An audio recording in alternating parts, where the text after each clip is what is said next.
Assalamualaikum warahmatullahi ta'ala wabarakatuh.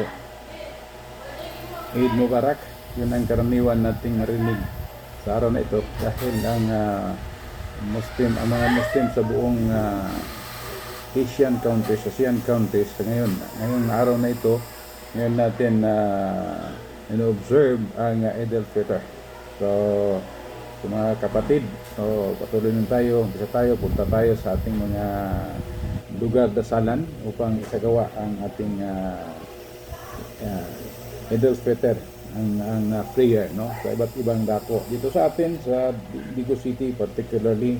So punta tayo ngayon for a motorcade, then tuloy-tuloy tayo sa may Rizal Park kung saan naka-schedule na gaganapin ang ating congregational prayer kasama ang ating mga kasamahan, mga Muslim na mayroong nagnanais na isagawa ang pinakasunnah ng Rasul sallallahu alaihi wasallam.